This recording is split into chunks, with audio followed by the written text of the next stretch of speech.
زه احمد په یوه غریبه کورنۍ کې ژوند کوم. د ژوند ضرورتونه د لرګیو پلورلو څخه لاسته راوړم. زه د نږدې غره څخه لرګي راوړم او بازار کې خرڅوم تر څو د ژوند څرخ مو پرې وګرځي. خو بیبي ګلې ته تل وایم تر څو مصارف کم کړي، خو بیبي ګل زیاتې خرچې کوي. هغه یو خر لري چې د هغې په واسطه خس له غره څخه باروي تر څو بازار کې وپلوري. ژمی را روان دی نو زه زیات کار کوم تر څو د ژمي خرچه برابره کړم، ځکه ژمی ډېر سوړ وي او بیکاري زیاته وي. یو عادت لرم چې هیڅ کله دروغ نه وایم. دروغ ویل د ایمان زوال دی. په سبا ورځ لرګی ماتونکی د ځنګل په لوري ځي تر څو خس مات کړي. هغه خپل کار په پوره صداقت او تل د خدای شکر وباسي. دا وچه ونه ده، زه غواړم تر څو یې په خپل تیره تبر سره مات کړم.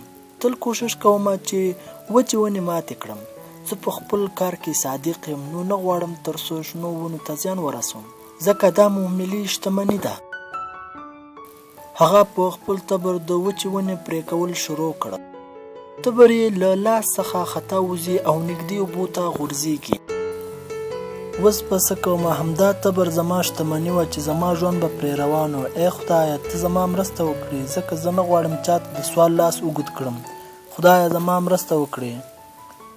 ناڅاپه یو رڼا خپرېږي چې وروسته یو ښکلی نازا پري ورته ځان ښکاره کوي.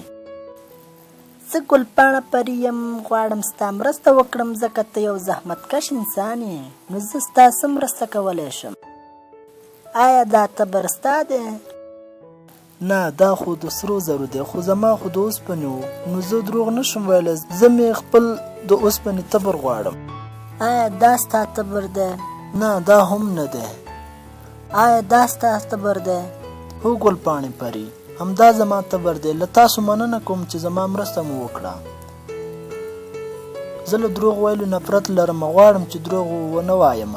زه دروغ ویل د ایمان زوال دی. موږ مسلمانان یو، باید تل رښتیا ووایو، ځکه دروغ ویل د منافق خصلت دی.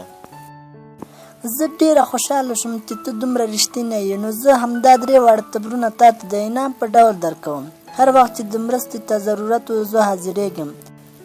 لرګی ماتونکی ډېر خوشحاله شو او د تبرونو پلورلو سره یې خوشحاله ژوند پیل کړ.